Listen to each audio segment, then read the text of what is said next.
ओम शांति। आज 28 मई 2023 है। आज की अव्यक्त मुरली में बाबा ने हम बच्चों को हमारे 3 स्वरूप याद दिलाए हैं। संगम युगी ब्राह्मण, ब्राह्मण सो फरिश्ता और फरिश्ता सो देवता।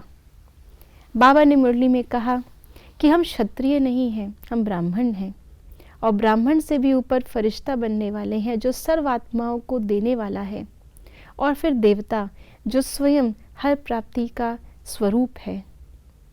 तो ऐसे ही अपने क्षत्रियपन के संस्कारों को खत्म कर कर सबको देने वाला बनाने के लिए आइए सुनते हैं बाबा के आज के अव्यक्त इशारे।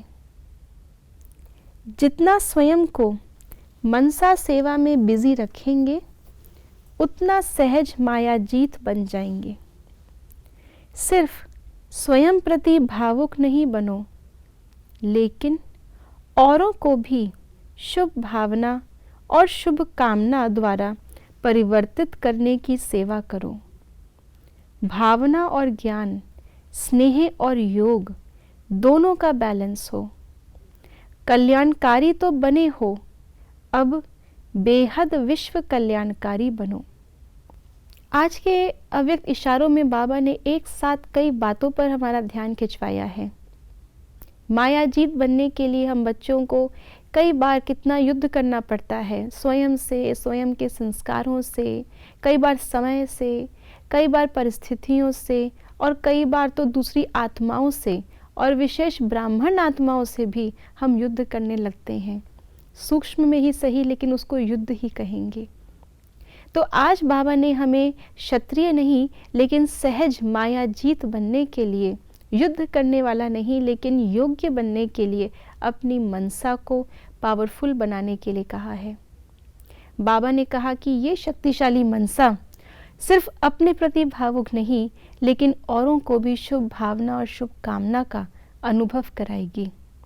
जैसे फरिश्ता होता है, फरिश्ते को कुछ नहीं चाहिए, वो संपन्न है, वो सर्व इच्छाओं से परे है, इसलिए अपने प्रति भावुक नहीं लेकिन उड़ उड़ करके हर एक के पास जाकर उनकी सेवा करता है और उनको शुभ भावना शुभ कामना से संपन्न करके आगे बढ़ चलता है। तो भावुक शब्द आज बाबा ने यूज़ किया। भावुक का मतलब भावनाओं से भरे हुए। तो जब हम स्वयं के प्रति शुभ भावनाओं से भरे हुए होंगे तो हमें किसी और से कुछ नहीं चाहिए और सबको हम उन शुभ भावनाओं से कुछ ना कोई अंजलि दे सकते हैं। इसके लिए विधि भी बाबा ने बताई, भावना और ज्ञान का बैलेंस। भावना अच्छी बात है लेकिन ज्ञान युक्त भावना, नहीं तो कहीं ना कहीं भावना में हम खुद भी उन आत्माओं में फंस सकते हैं।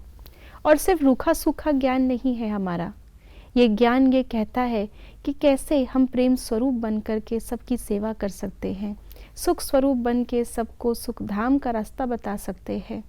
इसलिए भावना और ज्ञान, साथ साथ स्नेह और योग, जितना हम योग से एक के प्रति हमारी लगन लगती है और सर्व से हम न्यारे हो जाते हैं, लेकिन साथ साथ स्नेह में सर्व के प्यारे भी बनकर रहें, तो ये बैलेंस हम आत्माओं में शक्ति भरता है, हमें बाबा से भी जोड़े रखता है और सेवा के आधार से, सेवा के लिए हमें आत्माओं का भी प्रिय बनाता है। तो ऐसे ही ब्राह्मण सो फरिश्ता और फिर फरिश्ता सो देवता बनने वाले हम बच्चों को आज सारा दिन ये शुभ भावना शुभ कामना की सेवा करनी है। ओम शांति।